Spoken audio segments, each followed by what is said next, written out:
What does it mean to truly love without losing yourself in the process? In a world where connections often feel fleeting and superficial, the ancient wisdom of Stoicism offers a timeless guide to cultivating relationships that are deep, meaningful, and naturally fulfilling. Welcome to Stoic Reflections, where we dive into the profound teachings of Stoic philosophy to illuminate the art of living and loving well. Today, we embark on a journey to explore why you should never beg for love and how to attract everything you deserve effortlessly, rooted in self-respect and inner strength. Drawing from the Stoic principles of Marcus Aurelius, Epictetus, and Seneca, we'll uncover how self-awareness, emotional resilience, and mutual understanding form the bedrock of authentic relationships. This isn't just about romance, it's about aligning your life with a philosophy that fosters peace, dignity, and growth. We invite you to join us in this exploration with an open mind and a willing heart. At Stoic Reflections, we're not just sharing ideas, we're building a community of thinkers eager to apply these lessons to modern life. What resonates with you? What challenges do you face in your own relationships? Share your thoughts in the comments below. Suggest topics you'd like us to explore next, and let's grow together. Our team is committed to crafting content that speaks to your soul, inspired by your insights and curiosity. So, let's begin this philosophical dance between love, self-worth, and the Stoic way, because the truest connections don't demand pleas, they flourish naturally when we stand firm in who we are. The question of love, of how we seek it, nurture it, and sometimes lose ourselves in it, has haunted humanity across centuries. In our modern age, where technology and social media often distort our sense of connection, the Stoic philosophy provides a beacon of clarity. Let us start with a thought that echoes through time: those who love themselves have no rivals.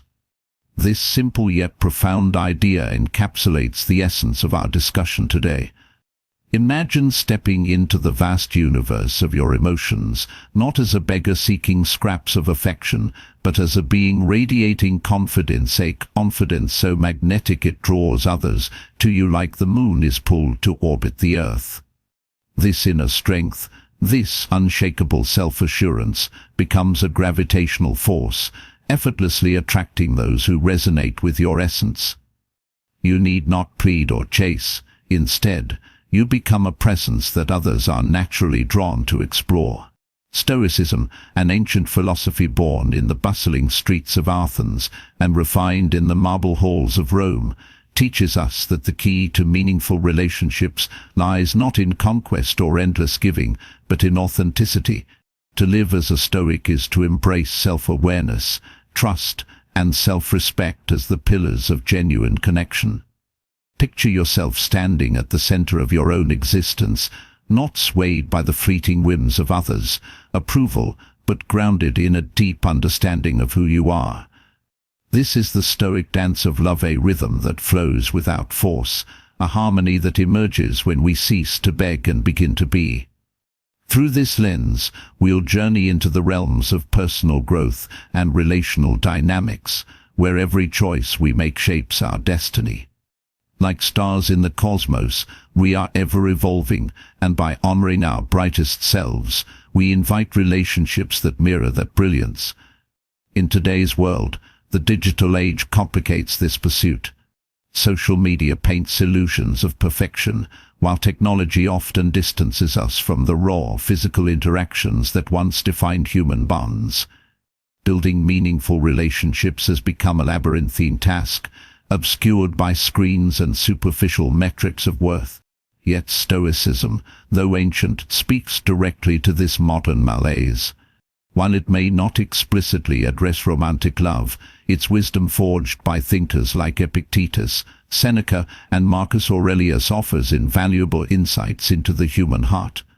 These philosophers urge us to wield logic over unchecked emotion, to seek partners who align with our core values, rather than dazzle us with fleeting charms. Epictetus once said, "We have 2 ears and 1 mouth so that we may listen twice as much as we speak." In relationships, This translates to a call for attentiveness not just to words, but to actions, patterns, and the unspoken truths that reveal a person's character.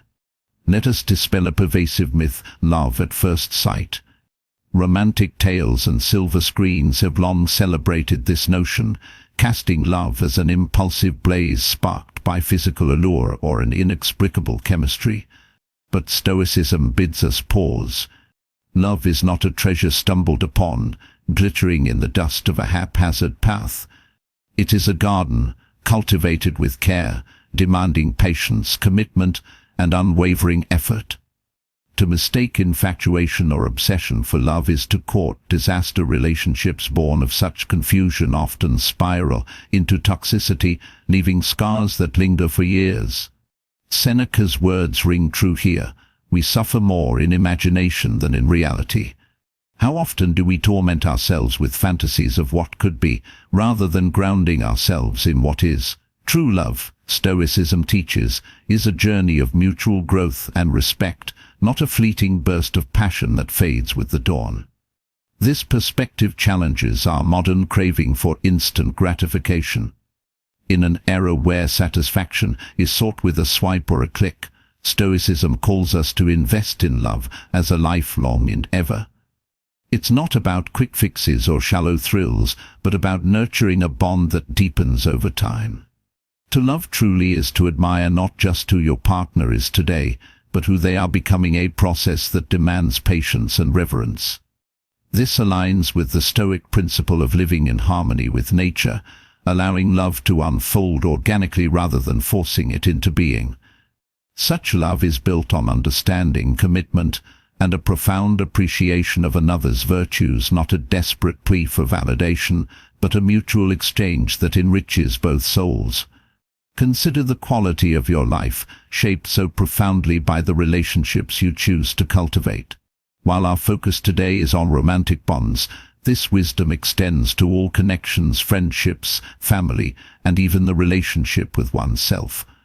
To love others authentically, you must first love yourself, not with vanity, but with a grounded respect that sets the tone for what you accept in return. Seneca reminds us that emotions, including love, must be tethered to reality, not inflated by delusions or unattainable expectations. This is the heart of our theme, never beg for love. Instead, foster love that flows naturally, reciprocal and rooted in mutual honor. As Stoics, we strive for relationships where affection is a shared gift, not a prize wrested through supplication. Reciprocity lies at the core of this philosophy, a principle as old as human society itself. To give and receive in equal measure is to reflect the interconnectedness of our existence. In love, this manifests as gratitude and recognition, a dance of giving and receiving that strengthens the bonds we share. Imagine a relationship as a waltz, each step synchronized, each gesture met with grace. This balance isn't about keeping score, but about ensuring that love remains a source of strength, not a burden. Epictetus's counsel to listen more than we speak takes on new weight here. In relationships, we must hear our partner's needs and our own, maintaining an equilibrium that honors both parties. Yet what happens when this balance falters? When you pour more into a relationship than you receive, when your pleas for change echo unanswered? Stoicism does not advocate silent suffering. It demands discernment, knowing when to hold fast and when to let go. To cling to a love that diminishes your dignity is to betray yourself. If the scales tip too far, if you find yourself begging for scraps of affection, it's a signal to reassess. Walking away, though painful, is an act of courage, a reclamation of your worth. Marcus Aurelius, the philosopher-emperor, knew this well. We cannot bend others to our will, but we can choose how we respond. In letting go, we carry forward not bitterness, but the lessons and resilience gained. Self-respect emerges as the guiding light in this journey. Picture yourself in a relationship where joy is elusive, where your partner's actions wound despite your pleas for harmony. To persist is to dim your inner flame. to let your once vibrant spirit fade beneath the weight of unreciprocated care. Stoicism teaches us to cherish ourselves enough to step away from what no longer serves us. Time, with its infinite patience, heals even the deepest wounds. The scars remain, but they testify to growth, not ruin. Our power lies not in changing others, but in shaping our own path, moving forward with dignity, leaving behind what stifles our happiness. In choosing a partner, Stoicism urges us to look beyond the surface. Physical beauty, like a leaf in the wind, shifts and fades. A relationship anchored solely in youth or allure is a fragile thing, destined to crumble as time marches on. Instead, seek the enduring character, wisdom, values that withstand life's tempests. Imagine a bond that thrives not on fleeting passion, but on a shared purpose, a mutual resilience that weathers the years. Epictetus's wisdom guides us here. Focus on what endures, on a soul that shines with intelligence and integrity. This is the Stoic ideal, a companion who stands as your rock, your confidant, your mirror through life's chaos. Perfection, that elusive phantom of romantic tales, is another trap to avoid. To chase an idealized partner is to blind yourself to the real, flawed, beautiful connections before you. How often do we squander our worth pursuing someone who cannot return our love? Stoicism reminds us that we cannot control another's heart, only our own response to its silence. To beg for affection is to erode your essence, to waste time that could be spent building a life of meaning. Accept what cannot be changed, and turn your gaze toward those who see your worth without needing to be convinced. Rejection, too, is a teacher. It's not a mark of deficiency, but a sign of misalignment. The world brims with souls, each unique, and not everyone will fit your orbit.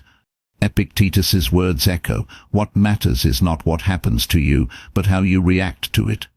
Refusal is not a dead end, but a redirection, a step closer to the one whose yes will resonate with your spirit. Stay true to yourself, for authenticity is the magnet that draws the right souls to you. In a world of shallow ties, this steadfastness ensures that the love you find is real, deep, and lasting. Let us draw inspiration from Marcus Aurelius and Faustina, a union that embodied Stoic love. Theirs was no marriage of convenience, but a partnership forged in mutual respect and shared virtues: temperance, justice, courage, wisdom. Together, they faced loss and turmoil with a calm resolve, their bond a testament to love as a deliberate choice, not a fleeting fancy. Seneca's insight that we love not for appearances, but for character finds its echo in their story. Seek a partner who complements your soul, who stands with you through life's storms, valuing integrity over all else. To beware the peril of loving too deeply without balance.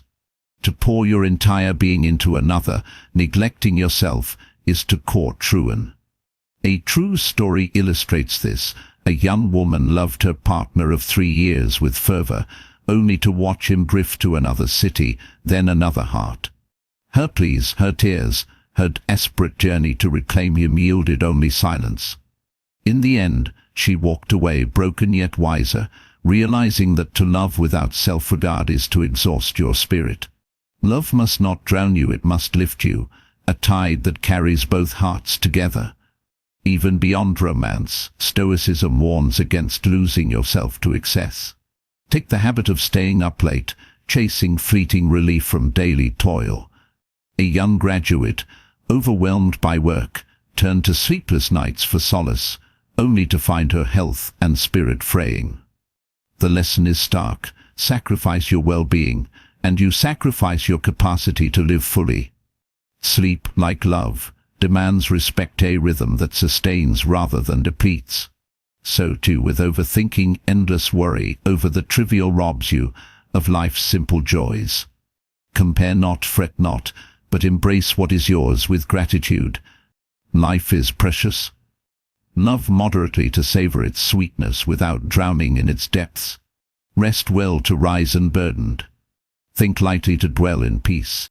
This is the Stoic way, a path to resilience, clarity, and a love that honors both self and other. In this voyage with Stoic reflections, we've plumbed the depths of Stoic philosophy, uncovering its timeless guidance for love and relationships. From the wisdom of Marcus Aurelius to the resilience of Epictetus and the clarity of Seneca, we've learned that true love flows not from begging, but from self-respect, mutual growth, and an unwavering focus on what endures. Never beg for love, let it come naturally, a reflection of your worth and a celebration of shared values. This is the Stoic promise, a life enriched by connections that uplift rather than diminish.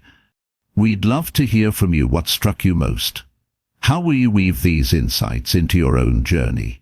Drop your thoughts in the comments, share this video with someone who needs it, and subscribe to Stoic Reflections for more explorations into the art of living well. Next, join us as we sit down with Emma and James, two brilliant minds who will share their takes on these timeless truths. Their discussion follows right after. Don't miss it. Thank you for being part of our community. Until next time, stay stoic, stay strong. Welcome back, everyone. Today we're going on a deep dive into Stoic wisdom, specifically love and relationships. Interesting area. Right. And I was reading this piece from Stoic Reflections, and it really got me thinking. Okay, what's the piece about? Well, it argues that you should, get this, never beg for love, ever feel that way, like you're chasing affection. Oh, yeah. Definitely, I think we've all felt that pull at some point, instead of just letting it, I don't know, come naturally. Exactly. So maybe the Stoics were onto something here. Interesting. Yeah, it's funny because you think of Stoicism and you usually think about the individual, right? But they actually had a lot to say about relationships, too. Yeah, that's what I found so fascinating. This article really highlights self-love. Like, that's the foundation for attracting healthy connections, they say. Yeah, it all starts with you. In fact, there's a quote, let me see if I can remember it. Those who love themselves have no rivals. Something like that. Wow, that's a powerful statement. But what does that actually look like, in real life? It seems kind of counterintuitive, doesn't it? Like, shouldn't we be focused outward if we're looking for love? I think it's less about, egotism and more about recognizing your worth, truly valuing yourself. Yeah. Then you don't need that validation from other people, including romantic partners. Ah, I see. So you're not desperately seeking someone to complete you. Right. And I think that ties back to the never begging for love idea. The Stoics really believed that love, true love, isn't something you can force. It has to blossom naturally, for mutual respect, shared values, all of that. So it's more about tending a garden than, I don't know, waiting to get struck by lightning. Right. It's a great analogy. Yeah, like cultivating it over time instead of expecting that instant spark. Because that's what we're so used to now, right? Instant gratification. And I think we often apply that same kind of pressure to finding love, like it has to happen immediately. Absolutely. And the article really pushes back against this whole love at first sight thing. Yeah. For Stoics, love is more of a process. It unfolds slowly with effort, patience, commitment. It's a long-term investment, not a quick fix. That makes a lot of sense. It's about that slow burn.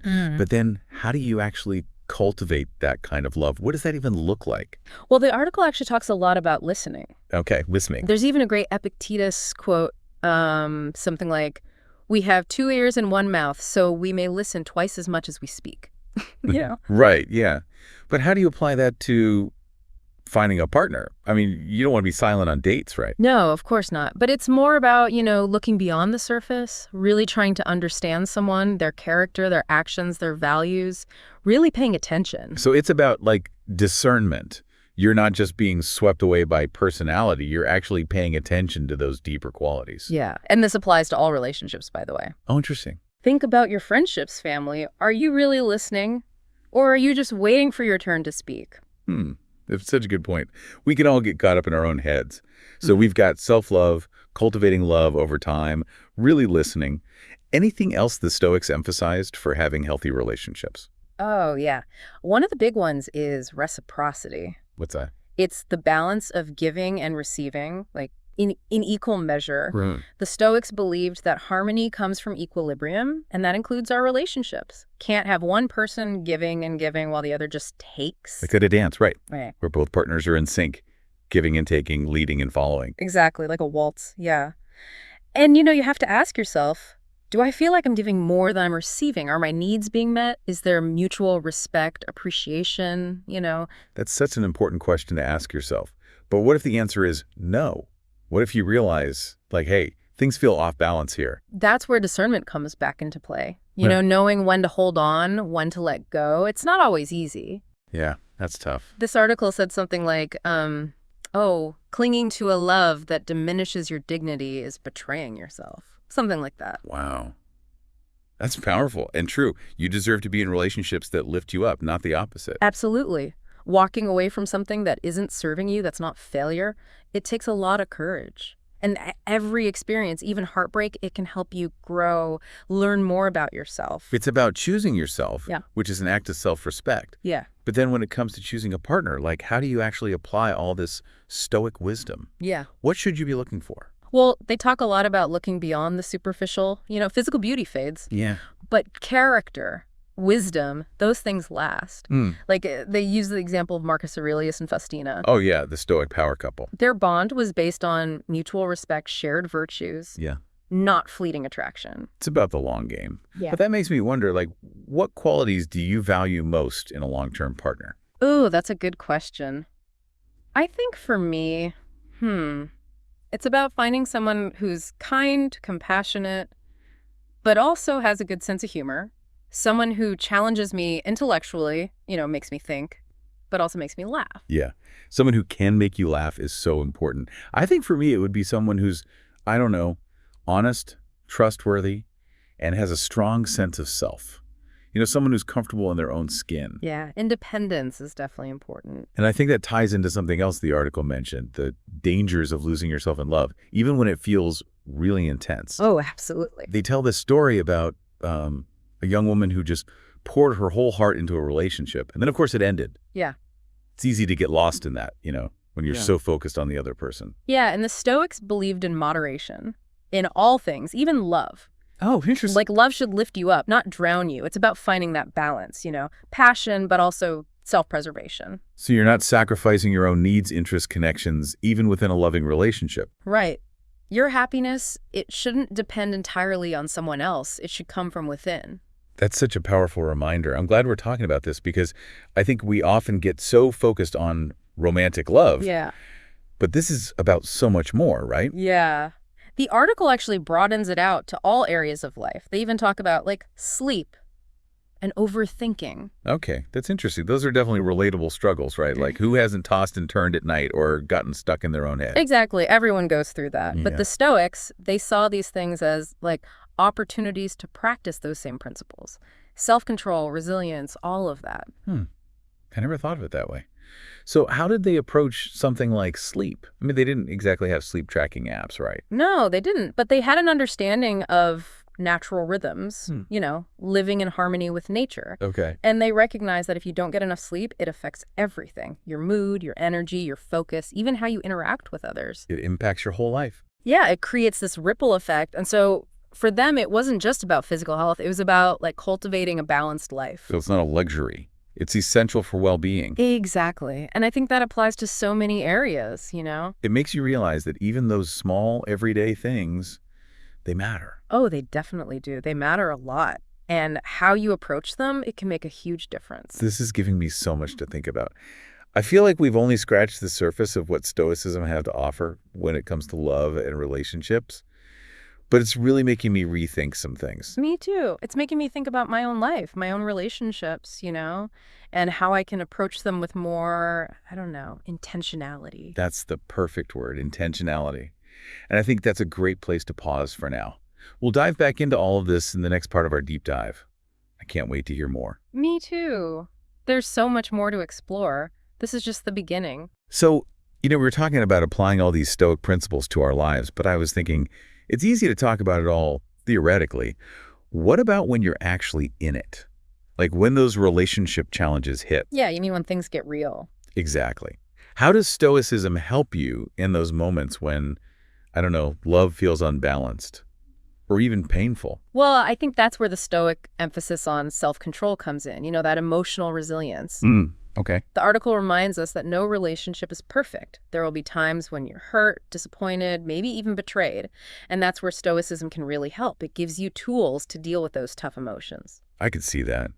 But it's one thing to talk about resilience. It's another to actually embody it, like when you're in the thick of it, heartbroken, betrayed. What do you do then? Well, it's definitely not easy. But the more you cultivate that Stoic mindset, the more equipped you become to handle it. One of the things they talk about is you can't always control what happens to you. Right, external events. But you can control your reactions. So instead of being swept away by anger, jealousy, whatever it is, Stoicism says, take a step back. Choose a more reasoned response. That sounds really hard, especially when you're dealing with such intense emotions. It's like your instinct is just to react, right? To let those feelings take over. Oh, it definitely takes practice. It's not about suppressing your emotions, like pretending you're not hurt. Acknowledge them, but don't let them dictate your actions. It's like, imagine your emotions are waves in the ocean. You can't stop the waves from coming. Right. But you can learn to surf. You can ride those waves without getting pulled under. I love that analogy. So in a relationship, that might mean taking a moment to cool down before you react to something that upset you. Exactly. If you can regulate your own emotional state, you avoid projecting your stuff onto your partner, or just reacting impulsively. It's about taking responsibility for yourself, not expecting your partner to fix you or make you happy, which makes me think about boundaries, right? Oh, yes. Boundaries are so important, and the article talks about that too. Because it's okay to say no, to prioritize your own needs, to even walk away from a relationship if it's not serving you. But that's hard for a lot of people, right? It is, especially in romantic relationships. You might feel pressure to compromise or put your partner's needs before your own. All the time. But Stoicism says you deserve to be in a relationship that's mutually beneficial, where both partners feel respected, valued, supported, where there's room for individual growth. It's about finding that balance, where both people can grow and it actually strengthens the relationship. Exactly, but it makes you wonder, how do you know when it's worth fighting for and when it's time to walk away? That's the million-dollar question. The article talked about discernment, but what does that even look like in real life? Discernment is about honesty, I think. Being honest with yourself about the relationship. Are you holding on out of fear, obligation, or are you genuinely committed to working through it? It's about asking yourself the tough questions and being brave enough to face the answers, even if you don't like them. Right. Taking a step back, evaluating the situation objectively. And sometimes, that might mean acknowledging that it's time to move on. Which is hard, but it's not a failure. It's actually an act of self-respect. Exactly. Remember, clinging to a love that diminishes your dignity is betraying yourself. You're worthy of a love that aligns with your values, your aspirations. And that leads us back to choosing a partner, right? How do you apply this wisdom to make sure you're choosing wisely? The article talks about looking beyond the superficial. Physical beauty fades. Yeah. But character, wisdom, those things last. They use the example of Marcus Aurelius and Faustina again. Right, that Stoic power couple. Their bond was based on mutual respect, a shared commitment to virtue. It wasn't just about fleeting attraction. It was about choosing someone who aligns with your core values. Someone who inspires you to be your best self. Exactly. And when you think about your own life, what qualities would you say you value most in a partner? Oh, that's a good one. I think for me, it would be someone who's honest, trustworthy, someone who makes me laugh, of course. Humor is important. But also someone who has their own passions, their own interests.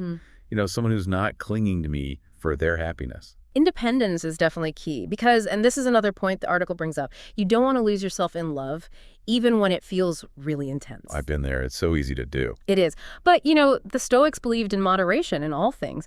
Even love. Love shouldn't drown you. It should lift you up. It's about balance. Passion, but also self-preservation. Right. You need both. And this whole conversation is making me realize that it's not just about romantic love.